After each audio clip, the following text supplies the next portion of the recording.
सविता भाभी की रहस्यमयी रात। गर्मी की रात थी। मोहल्ले में बिजली कट चुकी थी। चारों तरफ अंधेरा, सिर्फ कहीं-कहीं से मोमबत्ती की हल्की रोशनी झलक रही थी। लोग छतों पर लेटे पंखा झल रहे थे। लेकिन शर्मा जी की बालकनी से आती हंसी कुछ और ही कहानी कह रही थी। सविता भाभी सफेद साड़ी में खड़ी थी। उनकी साड़ी का पल्लू हल्की हवा से उड़ रहा था। माथे पर बिंदी, होठों पर हल्की मुस्कान और आंखों में शरारत। मोहल्ले का हर लड़का जानता था कि सविता भाभी मजाकिया और नटखट स्वभाव की हैं। सामने वाली छत पर आकाश बैठा था।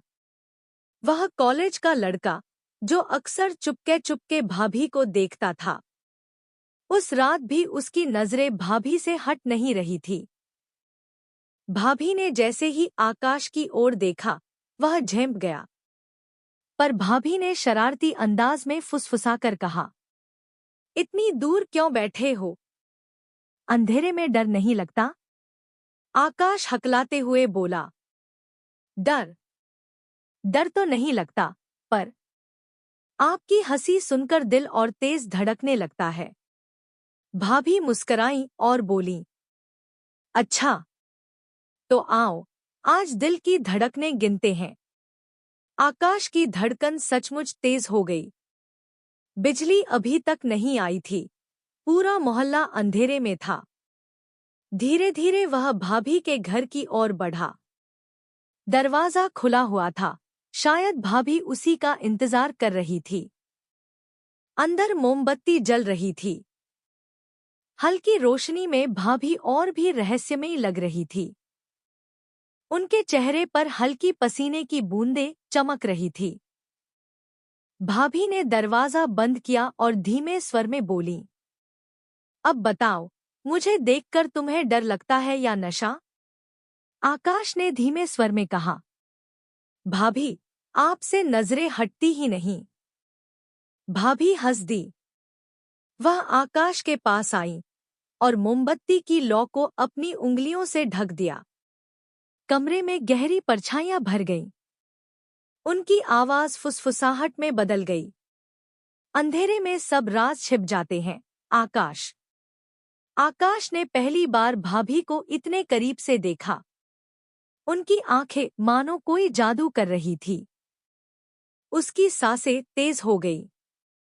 भाभी ने चुप्पी तोड़ी, तुम्हें पता है, इस मोहल्ले के सब लोग मुझे भाभी कहते हैं, पर कभी किसी ने मुझसे ऐसे नजरें नहीं मिलाईं, जैसे तुम मिलाते हो। आकाश ने धीमे स्वर में कहा, क्योंकि मैं आपको सिर्फ भाभी नहीं मानता। आप किसी कहानी की नायिका लगती हैं। भाभी खिलखिलाकर हंस दी।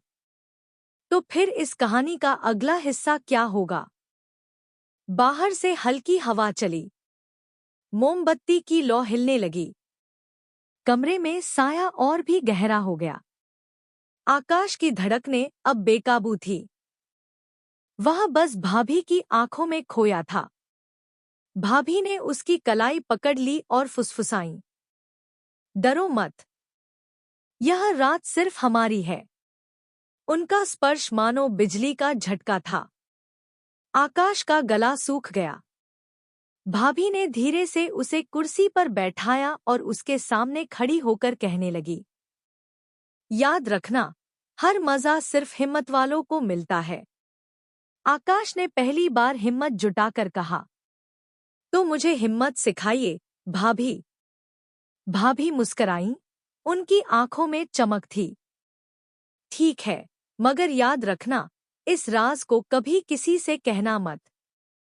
कमरे में घड़ी की टिक-टिक गूंज रही थी। बाहर अब भी अंधेरा था, लेकिन उस कमरे के अंदर कहानी किसी और दिशा में बढ़ रही थी।